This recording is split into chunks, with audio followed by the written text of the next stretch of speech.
just name it. We're at the bottom of it, and it's time we address these things. We fall for True. some. True. Oh, I'm Mr. sorry. Go ahead. Awesome, I didn't mean to go fast. Go ahead. No, you're good, brother. You touched on everything that was solid. Let me ask you though, please. How do we galvanize the younger generation at the bottom? How do we galvanize the generation at the top? We just heard from Mr. Bryant, brother, he's 60 years old. He's talking about it's hard for him to impart wisdom to the brothers and sisters below him because they don't want to receive it. Mm-hmm. You know, we can't make the moves that you're suggesting unless we can communicate and join and unite. What are your thoughts, though? Is there a solution to that? You know, just quickly, what are your thoughts on that? Yes, sir. Leave them. I'll tell you why I say that. You said leave them. Leave them. And I'll tell you. And I want to say that. And I want to say that. And I want to say that because I'm a guy who did 3 terms in prison, and I suffered the consequences of my actions. Never said I was innocent. Absolutely, I was guilty in every case. Right. And the problem is once we spoke about a lot. Everybody not gonna make it, and that's just how it goes. And when you can't sit at the feet, every community sits at the feet of their elders in order to get the information. But yet, when black people, you're trying to talk to these young people out here, they think they know everything. They don't respect their elders. They don't respect. There's no respect. And so those individuals, I say, Mr. Daly, we just leave them. I say we leave them and we focus on the ones who we can get. I agree. Yeah. And I think 2 things can exist at the same time, right? Yes, and I say that because did anybody leave you behind? Yes. Yes. Yes. I was left in the hole. Yes. I was in the hole. But hold on. Mile Awesum Dre. Let me just I don't disagree with him, Uncle Stu. I don't disagree with him. Left me for dead. Yes. I'm not in disagreement that we can't carry everybody. I think we're all in agreement that we have to bring our best and our brightest together. Shout out to Little Big Nate. He mentioned that. But Awesum Dre, let me ask you this though. Yes, sir. Isn't it just as important that, you know, we talked about stopping the bleeding?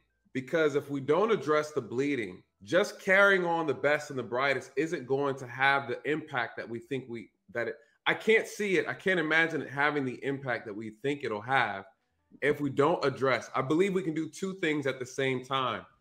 Do we also need to find ways to address the bleeding? And to your point, you talk about the disrespect. Trust me, I've seen it. My boy Dre down here, we've seen it. We work in law enforcement. Millennials seen it. This is who we dealt with it, right? Yes. How do we fix the disrespect problem? Where did that come from? And I'll ask this, what is your age? And are you also a RBM? RBM is raised by moms. Shout out to all the moms. They did the best. Are you an RBM? No, I'll take it backwards. I'll take those questions backwards. I bet. Gentlemen, no, I was raised in a 2-parent household in wedlock. Born 1980. I'm a 41. I'll be 42 in May. I'm a Taurus.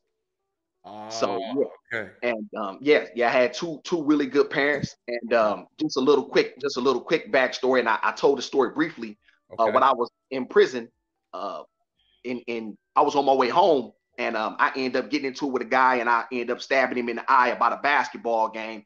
And while I was in there, my father murdered my mother, and he killed himself. And that was September 6, 2006.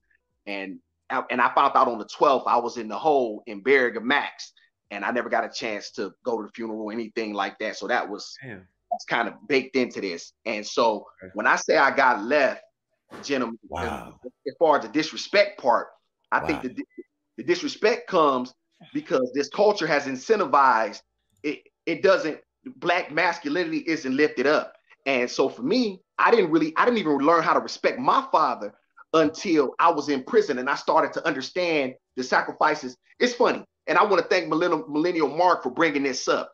You see, we click to glorify some asshole who can run, jump, and catch. But the people who are right in front of us every day, correct, and who take care of us and who make sacrifices when you turn the lights and heat and gas and keep food on, those black men who are there, who we can see, those aren't the black men who we hold in high esteem.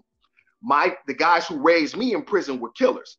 these guys took me under their wing because they liked that I had heart. And so they would teach me things, and they gave me books to read, and they kept me safe, and they taught me things. And so this taught me respect, because in there was consequences. If you make bad choices, you have to pay. And a lot of times there's no consequences. And so in order to teach these things, we have to bring consequences back. There has to be a price. And if you don't pay a price, then how can you ever learn the lesson, no matter how harsh it is? And so to me, I hope that maybe answers your question a little bit. Yes. Man, wow. Let me just say this. Wow. Seven Awesome Drum, I want you to know, you just blew up the chat, bro. Yeah. Yes, you did. Yes, you story, did. Man. They loving your story. And let me say, you humbled me because, bro, you always talking to me. And I never knew your backstory.